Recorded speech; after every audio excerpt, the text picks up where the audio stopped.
Hello बच्चों, welcome to my YouTube channel science लिटिकल निशा सालवी। तो आप सभी को मेरा बहुत तहे दिल से नमस्कार है, स्वागत है आपके अपने ही चैनल पर। तो बच्चों, हम देख रहे हैं काफी टाइम से हमारा चल रहा है बायोलॉजिकल क्लासिफिकेशन, जिसके अंदर हम देखते हैं कि किस तरीके से जो हमारे एनिमल्स हैं या हमारे माइक्रो ऑर्गेनिजम्स हैं या हम कह सकते हैं कि हमारे जो प्लांट्स हैं उनको किस तरीके से क्लासिफाइड किया है अकॉर्डिंग टू देयर कैरेक्टरिस्टिक्स, मतलब क्या क्या लक्षण उनमें देखे जाते हैं, उस आधार पे हमने क्लासिफाई किया। तो ये क्लासिफिकेशन जो है हमने हालांकि स्टार्ट कर दिया है, बट मैं आज फिर से एक बार रिवाइज करवा रही हूँ मेरी क्लास में, बिकॉज ऑफ कुछ दिनों से कुछ घर के जो फंक्शंस होते हैं वो भी बहुत ज़रूरी होते हैं। कभी हेल्थ इश्यूज हो जाते हैं, कभी टेक्निकल इश्यूज हो जाते हैं, तो इस कारण से जो है क्लास कंटिन्यू नहीं हो पा रही है। और जो बच्चे ये जानना चाहते हैं कि मैम आप हमारी लाइव क्लास कब लेंगे, तो बच्चों आपने देखा होगा कि मैंने ट्राई किया लाइव क्लास के लिए, बट इतना अच्छा एफिशिएंटली वीडियो नहीं बन करके आया। और यदि आप लोगों के नोट्स ही रेडी नहीं होंगे तो वो मेरे लिए भी अच्छा नहीं है ना। मतलब मैं वेट कर रही हूँ कि मैंने ऑर्डर किया है एक कैमरे का, कैमरा जब तक आ जाता है हम वेट करेंगे, ताकि हम जब लाइव क्लास आए तो आपको बोर्ड भी जो है अच्छे से विजिबल हो, मैं भी अच्छे से विजिबल हूँ, आपको वॉइस जो है अच्छे से मिले, यानी कि ओवरऑल जो हमारा कंटेंट होता है उस पर्टिकुलर 1 आवर के अंदर वो आप अच्छे से ले सके। इसलिए बट मेरे पास एक आइडिया है, यदि आपको पसंद आए तो आप कमेंट कर सकते हो और कुछ और आपका कोई सजेशन है वो भी दे सकते हो। मैंने सोचा है जैसे जैसे टॉपिक होगा उसके साथ में क्वेश्चन आंसर तो करवाऊंगी ही पुराने प्रीवियस ईयर के, तो उस दिन मैं लाइव क्लास लूंगी, ताकि यदि वो चीज ना भी दिखे, क्वेश्चंस में वर्बली बोल भी दूंगी, तो आप कम से कम यदि कोई क्वेश्चंस आपके माइंड में होगा तो आप मुझे इजीली बता पाओगे। तो उसके लिए मैं सोच रही हूँ कि हर संडे को जो है अपन लाइव सेशन लिया करेंगे, है ना। ठीक है, टाइम मैं आपको पहले से ही बता दूंगी, शेड्यूल में बता दूंगी, बट जो कंटेंट है उसका एटलीस्ट आप रिकॉर्डेड वीडियो रहेगा तो आप आराम से नोट्स बना पाएंगे। और लाइव क्लास में जो भी आपका डाउट होगा उस टॉपिक के रिगार्डिंग या कोई क्वेरी होगी तो अपन उसमें लाइव सेशन में सॉल्व करेंगे। आई होप कि आपको ये मेरा आइडिया पसंद आएगा। ओके, तो आज हम देखेंगे कि जो बायोलॉजिकल क्लासिफिकेशन है बच्चों, है ना,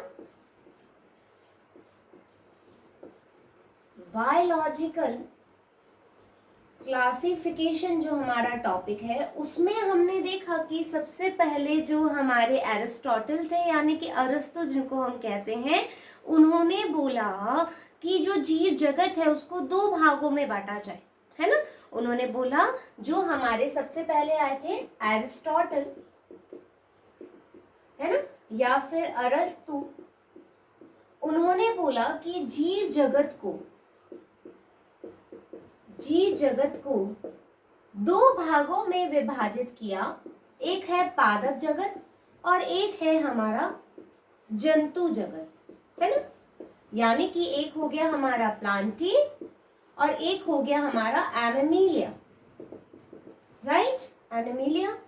तो जो है, देखो बच्चों, पादप और जंतु जगत को एरिस्टोटल ने जिस तरीके से विभाजित किया, उन्होंने बोला कि प्लांट जो है वो जैसे जैसे ग्रोथ कर रहे हैं उनको उसी तरीके से बांटा गया। यानी कि उन्होंने क्या लिया, मतलब सिंपल जो मॉर्फोलॉजिकल कैरेक्टर थे, हम कह सकते हैं जो बाहर से उनको दिख रहे हों, बहुत ही सिंपल कैरेक्टरिस्टिक्स जो है उन्होंने लिए अपने क्लासिफिकेशन में। जो बायोलॉजिकल क्लासिफिकेशन वो करना चाहते थे उसके अंदर उन्होंने बहुत ही मतलब बहुत ही सिंपल कैरेक्टर लिए कि भाई हमने देखा कि बहुत जो हर्ब्स होती हैं, शर्ब्स होती हैं, फिर एक बिग प्लांट हो जाता है, बिग ट्री हो जाता है, इस तरीके से उन्होंने डिवाइड किया।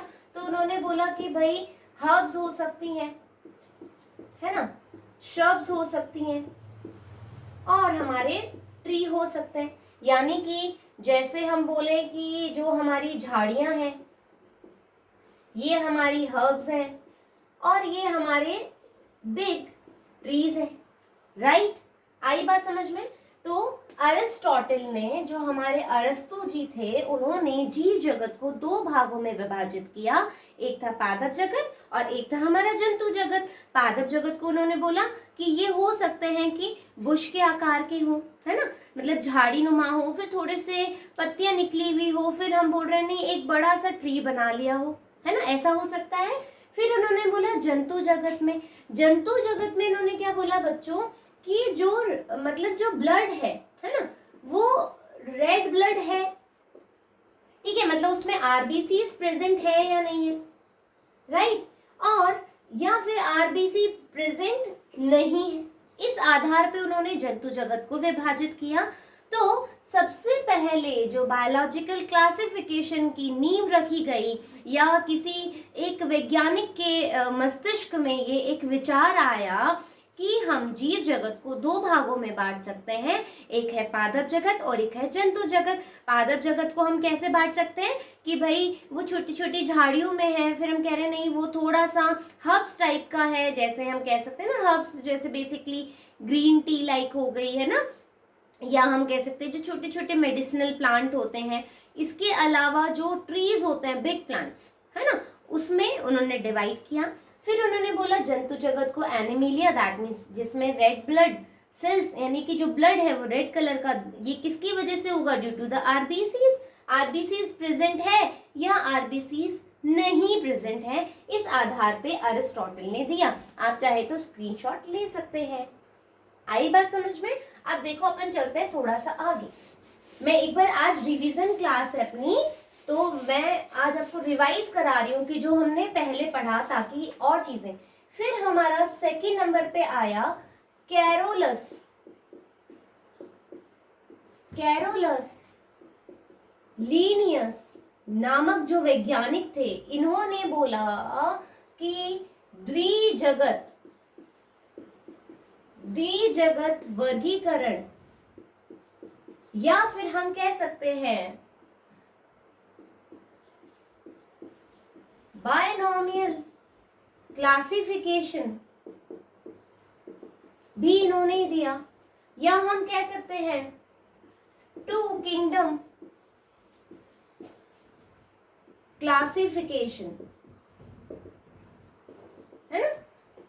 कैरोलस लीनियस थे, उन्होंने बोला, इन्होंने देखो कहाँ का काम किया कैरोलस लीनियस ने, इन्होंने बोला कि जो बायनोमियल क्लासिफिकेशन होता है, यानी कि वंश और जाति के नाम के आधार पर भी इन्होंने क्लासिफाई किया, आप देखेंगे आगे चैप्टर में। फिर इसके अलावा फर्स्ट चैप्टर में हम देख चुके हैं, 11th क्लास के फर्स्ट चैप्टर आपने पढ़ा होगा मेरा एमजी में, मिशन ज्ञानी कक्षा में, तो आप वहां पर समझ चुके होंगे। बायनोमियल क्लासिफिकेशन दिया इन्होंने ही, टू किंगडम क्लासिफिकेशन दिया, यानी कि जीव जगत को इन्होंने भी पादप और जंतु वर्ग में ही विभाजित किया, है ना, पादप और जंतु में विभाजित किया। लेकिन मैम जैसे आपने बोला कि अरिस्टोटल ने भी तो पादप और जंतु जगत को विभाजित किया, तो फिर हमने कैरोलस लीनियस को टू किंगडम क्लासिफिकेशन का श्रेय क्यों दिया, है ना, क्या इन्होंने कोई अलग सा आधार लिया है? देखो वहां पर जब अपन एरिस्टोटल की बात करते हैं तो उन्होंने कोई भी एक, हम नहीं कह सकते कि कोई एक बड़ा कोई आधार लिया, उन्होंने सिंपल कैरेक्टरिस्टिक्स लिए थे जो विजिबल थे। लेकिन जो कैरोलस लीनियस थे, इन्होंने बोला कि जो कोशिका भित्ति है उसके आधार पर इन्होंने पादप जगत और जंतु जगत को विभाजित किया। तो पादप के पास, हमारे पास कोशिका भित्ति है ना, यानी कि इनके पास सेल वॉल है, और आपको पता है जो फंगस होती है उसके पास भी सेल वॉल है, जो जीवाणु है उनके पास भी सेल वॉल है, लेकिन जंतुओं के पास सेल वॉल नहीं होती है। इस आधार पर कैरोलस लीनियस ने टू किंगडम क्लासिफिकेशन दिया कि पादप और जंतु जगत में यदि कोशिका भित्ति के आधार को देखा जाए तो ये दो तरीके से विभाजित होते हैं। एक हम बोलते हैं कोशिका भित्ति प्रेजेंट है, तो जिसके पास भी कोशिका भित्ति प्रेजेंट है, चाहे बच्चों, अब देखो इसके अंदर एक, हम आगे जाके पढ़ेंगे, लेकिन मैं आपको यहाँ पर एक बात डिनोट करा रही हूँ, माइकोप्लाज्मा जो थे, चूंकि ये बैक्टीरिया में आता है, वी नो ऑलरेडी बैक्टीरिया से भी छोटा होता है ये, इसके पास कोई सेल वॉल नहीं है। बात को गौर से सुनिएगा बच्चों, बहुत ही गंभीर बात और एकदम कह सकते हैं कि चर्चा का विषय है ये हमारा, कि पादप जगत में कोशिका भित्ति वाले को रखा, जिसमें हमने जीवाणुओं को भी रख दिया क्योंकि इसके पास सेल वॉल होती है, फंगस के पास भी सेल वॉल होती है, लेकिन जो माइकोप्लाज्मा है चूंकि ये बैक्टीरिया की श्रेणी में आता है, हालांकि इसके पास सेल वॉल नहीं है, फिर भी इसको प्लांट सेल माना गया है, प्लांट के वर्ग में रखा गया है, प्लांटी में रखा गया है। आगे जाकर के मैं आपसे क्वेश्चन पूछूंगी, तो इसलिए मैं अभी बता रही हूँ कि माइकोप्लाज्मा इससे भी स्मॉलेस्ट होता है, फिर और इसके पास सेल वॉल नहीं है तो भी इसको पादप जगत में रखा गया है। इससे हमें क्या समझ में आया कि जो कैरोलस लीनियस थे उन्होंने दिया तो सही सेकंड जो है टू किंगडम क्लासिफिकेशन है, लेकिन उनके बहुत सारे जो थे ड्रॉबैक्स थे। ड्रॉबैक्स बोले तो यानी कि कमियां, है ना, कमियां है। देखो जहां पर एडवांटेज होते हैं वहां डिसएडवांटेज होते हैं ना, जहां पे प्रॉफिट होता है वहां पे ड्रॉबैक्स भी होते हैं, यानी कि कुछ खामियां रह जाती है इंसान से। इनकी जो टू किंगडम क्लासिफिकेशन था उसमें बहुत सारी खामियां थी, जैसा कि वो प्रोकैरियोट्स और यूकैरियोट्स को आइडेंटिफाई नहीं कर पाए, डिफरेंशिएट नहीं कर पाए। इन्होंने यूनिसेलुलर और मल्टी सेलुलर को भी डिफरेंशिएट नहीं किया। देख लो तुम, अब प्लांट है, यहाँ पर तुम्हें पता है ये मल्टी सेलुलर ऑर्गेनिज्म है, जीवाणु हमारा यूनिसेलुलर है, प्रोटिस्टा हमारा यूनिसेलुलर है लेकिन वो यूकैरियोट्स है। फंगस हमारा कैसे आता है यूकैरियोट्स में, तो उन्होंने ना तो यूकैरियोट्स और प्रोकैरियोट्स को डिफरेंशिएट किया, ना ही इन्होंने ये बोला कि वो मल्टी सेलुलर है कि वो यूनिसेलुलर है, ना ही इन्होंने ये बोला कि कौन सा जो मोड ऑफ न्यूट्रिशन कैसा है, हिट्रोट्रॉफिक है, ऑटोट्रॉफिक। अब देखो जंतु यहाँ पे हिट्रोट्रॉफिक है, लेकिन यहाँ पे पादप जो है ऑटोट्रॉफिक है, कुछ बैक्टीरिया ऑटोट्रॉफिक है, लेकिन यहाँ पर इन्होंने ये चीज भी नहीं बताई, मतलब मोड ऑफ न्यूट्रिशन भी नहीं बताया, रिप्रोडक्शन कैसे कर रहे हैं ये भी चीज इन्होंने नहीं बताया, किस तरीके का रिलेशनशिप है ये भी नहीं बताया। मतलब एक छोटे से कैरोलस लीनियस ने देखो कितनी बड़ी, मतलब कितना बड़ा ब्लंडर करा। क्या ब्लंडर किया इन्होंने, इतने महाकाय प्लांट को, यानी मल्टी सेलुलर ऑर्गेनिज्म के साथ में क्या रख दिया, क्लेमाइडोमोनास रख दिया, है ना, क्लेमाइडोमोनास रख दिया। तो ये गलत बात है, इसीलिए कैरोलस लीनियस का जो टू किंगडम क्लासिफिकेशन है वो एक्सेप्ट नहीं किया गया, क्योंकि उनके अंदर बहुत सारी ऐसी चीजें थी। फोटोसिंथेटिक प्लांट्स को नॉन फोटोसिंथेटिक प्लांट के साथ रख दिया, है ना, जो आई मीन टू से जो प्रकाश संश्लेषी जीव थे उनको अप्रकाश संश्लेषी जीवों के साथ रखा गया। क्या ये सही है, क्या ये सही है? यदि मैं कुछ चीजों का मतलब, मैंने मान लीजिए कि we have 10 colour of balls, है ना, मेरे पास 10 कलर की बॉल है, रेड है, येलो है, सो ऑन, राइट। यदि मैं सारे मिक्स कर दूं तो, और मैं आपको, जैसे मैंने एग्जांपल आपको ध्यान हो तो ई कक्षा वाले में भी दिया था कि आपको पिक करने में दिक्कत आती है। मैं आपको कहूं कि भाई जाओ शाम जल्दी से ना 10 लाल बॉल ले आओ, तो तुम उसको खोजोगे, तुम्हें टाइम लगेगा। यदि तुमने 10 बॉल्स इजीली, मतलब रेड कलर का बॉक्स अलग बना लिया, येलो कलर की बॉल का बॉक्स अलग बना लिया, वॉयलेट का अलग बना लिया, राइट, और ग्रीन का अलग बना लिया, मतलब अलग अलग तुमने डिफरेंशिएट कर दिया, और मैंने कहा चलो शाम जल्दी से बॉल लेकर आओ, तो फटाफट से तुम्हें पता है बॉक्स ए में रेड कलर का बॉल रखा हुआ है, फटाफट ये लीजिए मैम। सो हमें यदि कोई भी चीज को क्लासिफाई किया गया है, किसी चीज को हमने अलग किया गया है, वर्गीकृत किया गया है, तो हमारे जो बेसिस हैं, जो आधार हमने लिया है, बहुत ही ज्यादा ट्रांसपेरेंट होने चाहिए, बहुत ही ज्यादा, मतलब हम कह सकते हैं क्विकली हम उसको इजीली आइडेंटिफाई कर सके। बट कैरोलस लीनियस के केस में ऐसा नहीं हुआ और यही इनका ड्रॉबैक था। तो फर्स्ट जो स्टेप रखा गया वो एरिस्टोटल ने रखा, सिंपल मॉर्फोलॉजिकल कैरेक्टर्स में रखा गया। फिर हमने बात करी कैरोलस लीनियस की। कैरोलस लीनियस का जो नाम था बच्चों, देखो ये बहुत ही ऐसा नहीं है कि साइंटिस्ट जो है एवं यदि ड्रॉबैक हो तो वो काम नहीं करते, ऐसा कुछ नहीं है, इन्होंने भी मेहनत करी है। इवन ये इतने ज्यादा इंस्पायर थे कि इनका नाम था कैरोलस, इनका नाम जो नाम था वो था कार्ल लीन, ठीक है, कार्ल लीन था इनका, कार्ल लीन वॉन, ये इनका फुल नेम था। लेकिन ये इतने इंस्पायर हुए बायनोमियल क्लासिफिकेशन, जिसमें अपने वंश और जाति के नाम को बोला, जैसे मेरा नाम है निशा पाराशर, निशा साल्वी, तो इसी तरीके से इन्होंने बोला कि कैरोलस लीनियस ने कॉल लिनवॉन्स से अपना नाम क्या रख लिया, कैरोलस लीनियस, यानी कि इन्होंने भी अपने वंश और जाति बायनॉमियल क्लासिफिकेशन से इतना ज्यादा इंस्पायर थे। उन्होंने अपना, कहते हैं ना कि मैं कहूंगी कि आप झूठ मत बोला करो बच्चों, आप पढ़ाई करा करो बच्चों। यदि मैं ही झूठ बोल रही हूँ और मैं ही पढ़ाई नहीं करूंगी तो क्या आप इतनी ही मतलब तल्लीनता से मुझे सुनेंगे? क्या मेरा कहना मानेंगे? नहीं ना। तो कैरोलस लीनियस भी बहुत ज्यादा तत्परता से काम करते थे। अब ड्रॉबैक हो गया तो हो गया ना, कोई बात नहीं, लेकिन टू किंगडम क्लासिफिकेशन तो दिया, लोगों के पास और आइडिया तो आए, एक फुट स्टेप तो रखा, राइट। सो ये चीज समझ में आ गई आपको, कैरोलस लीनियस। अब देखो थर्ड बात,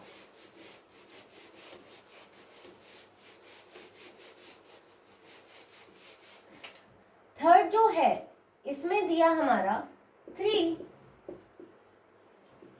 kingdom classification.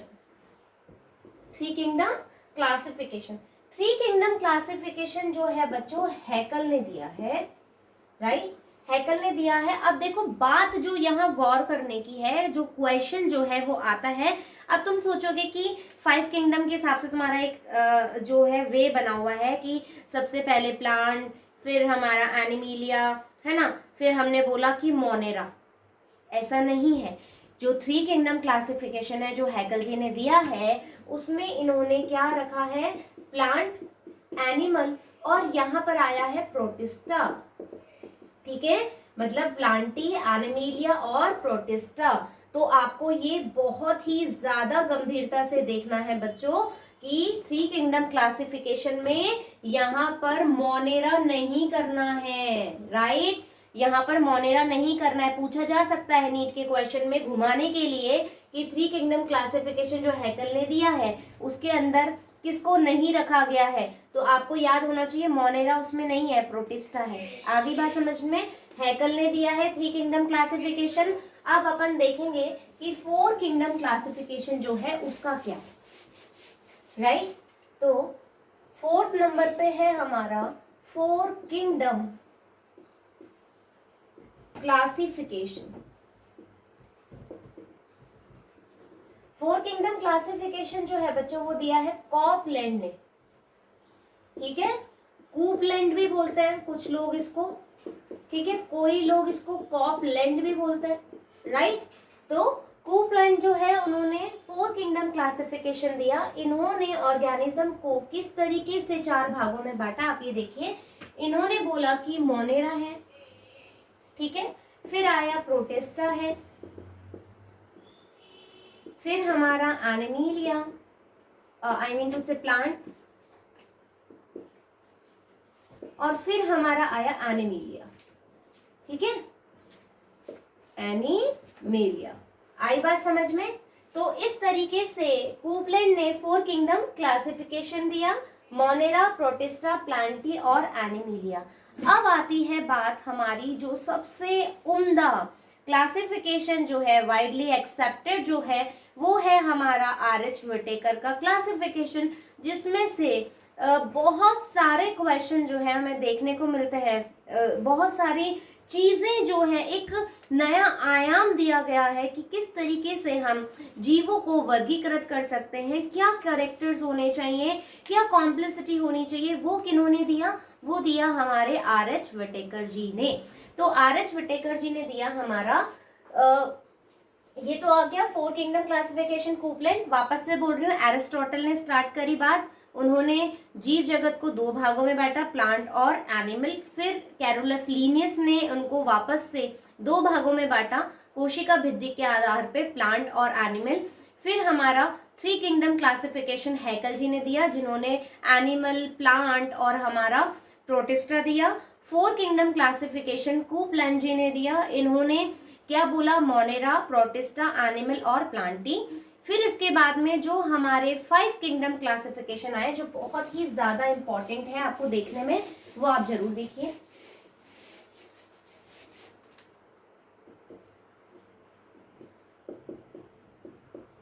Five kingdom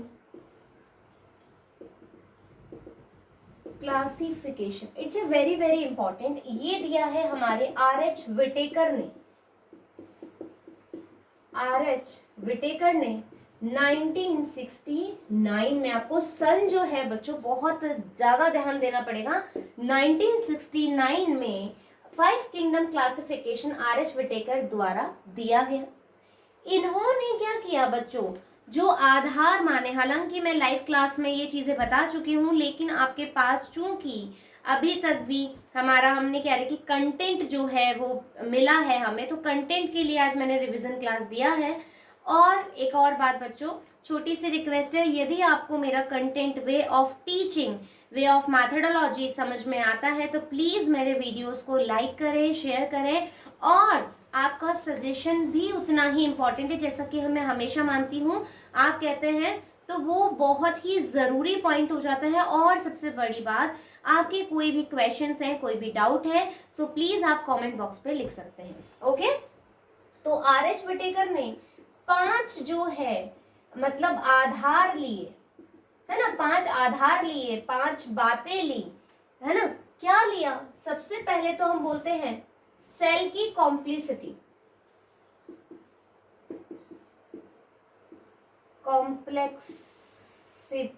complexity, है ना। फिर हम बोलेंगे स्ट्रक्चर,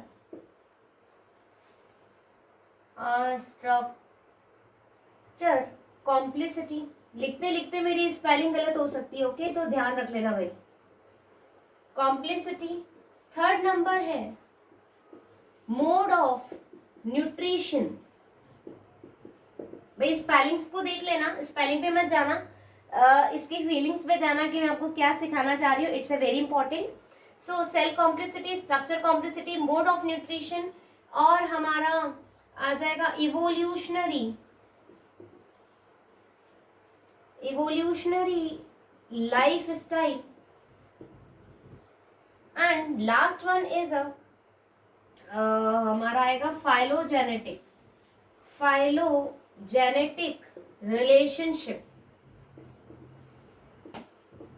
ये 5 क्राइटेरिया जो है बच्चों बहुत ही ज्यादा इंपॉर्टेंट है। जो हमारे आर.एच. विटेकर थे, उन्होंने बोला कि 5 आधार लिए उन्होंने कि सेल की कॉम्प्लिसिटी के आधार पर क्या होना चाहिए। तो सेल की कॉम्प्लिसिटी के बारे में बात करें तो बच्चों ये देखिए, 1 मिनट रुकिए, मैं आपको बताती हूँ। सेल की कॉम्प्लिसिटी की बात करें तो इन्होंने बोला कि ये हो सकते हैं प्रोकैरियोट्स, है ना, ये हो सकते हैं यूकैरियोट्स। सेल की कोशिका कैसी है, कैसी कॉम्प्लिसिटी है, कितनी ज्यादा जटिल है, सिंपल है तो प्रोकैरियोट्स है, और थोड़ा जटिल है तो यूकैरियोट्स है। तो सेल कॉम्प्लिसिटी के आधार पर इन्होंने बोला कि जीव 2 तरह के हो सकते हैं, प्रोकैरियोट्स और यूकैरियोट्स। फिर उन्होंने बोला स्ट्रक्चर के आधार पर, तो आप कहीं कहीं देखेंगे थैलस ऑर्गेनाइजेशन। स्ट्रक्चर कॉम्प्लिसिटी को आप थैलस ऑर्गेनाइजेशन भी कहीं देखते हैं, राइट। तो इसमें आप कंफ्यूज मत होइएगा बच्चों, ठीक है। थैलस ऑर्गेनाइजेशन के आधार पर ये कैसे हो सकते हैं, ये भी 2 तरीके से हो सकते हैं। हम बोल रहे हैं यूनिसेल्युलर, और हम बोल सकते हैं मल्टी सेल्युलर, ठीक है। कैसा हो सकता है स्ट्रक्चर कॉम्प्लिसिटी के हिसाब से कि यूनिसेल्युलर है, सिंपल सेल है, या फिर मल्टी सेल्युलर है। मेरे को ऐसा लग रहा है कि ये चीज यहाँ आएगी और ये चीज यहाँ आएगी। एक बार फिर भी देख लीजिएगा बच्चों, यहाँ पर अपन लिख देते हैं यूनिसेल्युलर और मल्टी सेल्युलर। यहाँ पर मैं थोड़ा सा कंफ्यूज हो गई हूँ, बट लेट्स सी, यहाँ पे प्रोकैरियोट्स कर दो और यहाँ पे यूकैरियोट्स कर दो, ठीक है। अब मोड ऑफ न्यूट्रिशन क्या है, जो जानने वाली बात है बच्चों। मोड ऑफ न्यूट्रिशन के लिए एक बार स्क्रीनशॉट ले लीजिए आप, फिर मैं मोड ऑफ न्यूट्रिशन समझाऊंगी, क्योंकि बहुत ज्यादा इंपॉर्टेंट चीज है, समझने वाली बात है। तो यहाँ पर जो हमारा थर्ड पॉइंट है, राइट, जो हमारा थर्ड पॉइंट है वो है मोड ऑफ न्यूट्रिशन, है ना।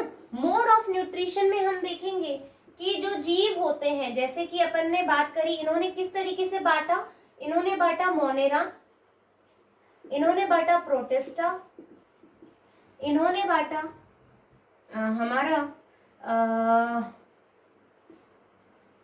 फंगस, फिर बांटा इन्होंने प्लांट और एनिमीलिया। अब देखो अपन बात करेंगे कैसे कैसे। सबसे पहले हम बात करें तो मोनेरा क्या है बच्चों, है ना। मोनेरा जो है वो क्या है, मोनेरा आपका यूनिसेल्युलर है। यूनिसेल्युलर है यानी कि इसकी सेल कॉम्प्लेक्सिटी कैसी है, ये एक कोशिकीय जीव है तो यूनिसेल्युलर है। प्रोटिस्टा की बात करें तो ये हमारा यूनिसेल्युलर है ना। फंगस की बात करें तो ये हमारा मल्टी सेल्युलर है।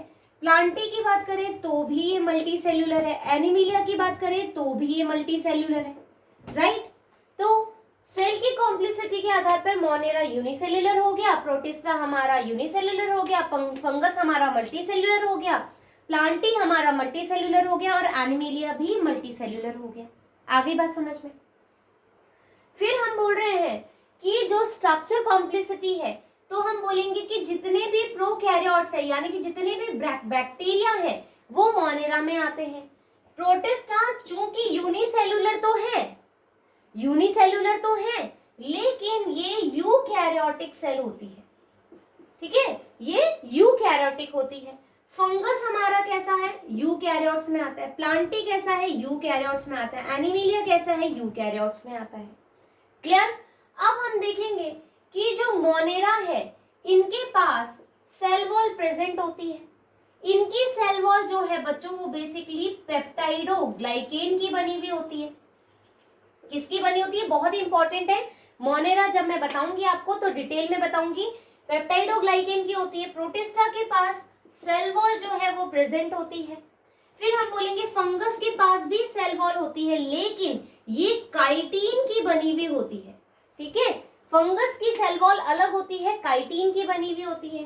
प्लांटी की हम बात करें तो भाई इसकी जो है वो सेलुलोजिक होती है सेल वॉल, है ना। इसके पास तो सेल वॉल है और हमारे यहाँ पर सेल वॉल प्रेजेंट ही नहीं है। एनिमिलिया के पास क्या है, सेल वॉल प्रेजेंट ही नहीं है। अब देखो हम बोलेंगे mode of nutrition. Basically mode of nutrition की बात हम करें तो यहाँ पर अपन देखेंगे बच्चों कि जो मोनेरा है यहाँ पर समझने वाली बात है, क्वेश्चन आ चुका है। सम बैक्टीरिया आर ऑटोट्रॉफिक, यानी कि कुछ ही बैक्टीरिया जो होते हैं ऑटोट्रॉफिक होते हैं लेकिन मेजोरिटी क्या है, आप अपनी एनसीईआरटी की बुक में देखोगे मेजोरिटी क्या है कि bacteria are heterotrophic. Some bacteria are autotrophic, कुछ ही बैक्टीरिया जो है ऑटोट्रॉफिक है किंतु मोनो यदि हम बोले मेजोरिटी क्या है तो they are heterotrophic by nature. तो हम बोल सकते हैं मोनेरा कैसे, मोड ऑफ न्यूट्रिशन में, कि भाई जो सम है कुछ बैक्टीरिया जो है वो तो है ऑटोट्रॉफिक, राइट, लेकिन जो मेजरली जो बात करेंगे ये कैसे होंगे, हेटेरोट्रॉफिक होंगे, हेटेरोट्रॉफिक। प्रोटिस्टा की बात करें तो बच्चों ये हमारे ऑटोट्रॉफिक, ठीक है। फंगस की बात करें तो फंगस कभी भी ऑटोट्रॉफिक नहीं होते क्योंकि ये हेटेरोट्रॉफिक होते हैं, ठीक है। हेटेरोट्रॉफिक में भी ये कैसे हो सकते हैं, सेप्रोट्रॉफिक, सेप्रोट्रॉफिक और पैरासिटिक, ठीक है। अब मैम सेप्रोट्रॉफिक और पैरासिटिक क्या है, देखो फंगस ये मैंने बहुत बार बताया, सेप्रोट्रॉफिक का मतलब होता है ये एक ब्रेड है, इस ब्रेड पे एक फंगस है, फंगस ने कुछ एंजाइम यहाँ ब्रेड पे डाले, यहाँ पर डाइजेशन हुआ, डाइजेशन से इन्होंने एनर्जी वापस से एब्जॉर्ब करी, तो इस तरीके का मोड ऑफ न्यूट्रिशन कैसा कहलाएगा, हेटेरोट्रॉफिक सेप्रोट्रॉफिक। अब पैरासिटिक क्या है, पैरासिटिक यानी कि जो पैरासाइट हो, परपोषी हो, किसी और की कोशिका पे बैठे, बाहर भी बैठ सकते हैं, यानी कि ये एंडोजीनस भी हो सकते हैं और एक्सोजीनस भी हो सकते हैं। एंडोजीनस मतलब जो सतह के अंदर, शरीर के अंदर चला जाए, और जो सतह पे रहे वो एक्सोजीनस हो जाए, राइट। अब अपन प्लांटी की बात करें, मल्टी सेल्यूलर है, तो यहाँ पर बच्चों केवल प्लांट ऐसे हैं जो बेसिकली ऑटोट्रॉफिक ही होते हैं। ऐसे मतलब हम बात करें तो सबसे जो हम कह सकते हैं सबसे विकसित एनिमल्स को माना जाता है, लेकिन हम फिर भी हम अपना फिर भी भोजन नहीं बना सकते, ह्यूमंस भी भोजन नहीं बना सकते, तो हमें ज्यादा ताव नहीं खाना चाहिए। मतलब हम बोलते हैं ना कि प्लांट्स को हम काट रहे हैं, जंगल हम खराब कर रहे हैं, मतलब हमें बहुत पावर है, वी आर वेरी पावरफुल, बहुत ज्यादा हम विकसित है। बच्चों, विकसित होने के बाद भी हम स्वयं अपना भोजन नहीं बना सकते। मतलब इंटरनल बॉडी में तुम ग्लूकोज को प्रोड्यूस कर सकते हो क्या, जब तक बाहर से कुछ अपटेक करो, ऐसा पॉसिबल है। लेकिन भाई प्लांटी जो है ये ऑटोट्रॉफिक है। गजब बात है ना। ये ऐसे हैं जो सूर्य की रोशनी में अपना भोजन बना सकते हैं। बच्चों, क्या हम बना सकते? खड़े हो जाओ धूप में, 5 मिनट में टैनिंग हो जाएगी, है ना, और बोलोगे अरे मैम ये हो गया, वो हो गया, जल रहा है, हमारे रैश हो गए। कर सकते हो ऐसा काम? तो हमें कभी भी ये अपने आप में ईगो नहीं करना चाहिए कि वी आर ह्यूमन बींग्स। करना है तो अच्छे काम करके रिस्पेक्ट करो उस चीज की, राइट। सो यहाँ पर प्लांटी जो है ऑटोट्रॉफिक है, एनिमीलिया मल्टीसेल्यूलर है, और कैसा है? हेट्रोट्रॉफिक है। ठीक है, यहाँ पर एक मिनट, हाँ, जो एनिमीलिया है मल्टीसेल्यूलर है, यूकैरियोटिक के सेल वॉल नहीं पाई जाती है, और ये हेट्रोट्रॉफिक है बट होलोजॉइक है। अब मैम होलोजॉइक का मीन्स, होलोजॉइक का मतलब है अपन भोजन को अंदर ग्रहण कर रहे हैं, भोजन किया, इगेशन हुआ, डाइजेस्ट हुआ, फिर वापस से हमारा भोजन से हमने एब्जॉर्ब किया, एनर्जी ली, और बाकी का सामान एक्सक्रीट कर दिया। इस तरीके का मोड ऑफ न्यूट्रिशन क्या होता है? होलोजॉइक होता है। आई बात समझ में? अब देखो बच्चों, एक और रह गया हमारा मोड ऑफ न्यूट्रिशन है। एक बार इसका स्क्रीनशॉट ले लो, आगे इंडेक्स बना रही हूं मैं, ठीक है, डन। अब देखो,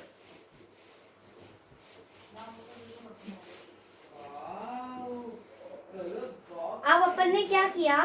अब अपन ने बोला कि मैम इवोल्यूशनरी रिलेशनशिप, वो इवोल्यूशनरी लाइफ स्टाइल कैसी है।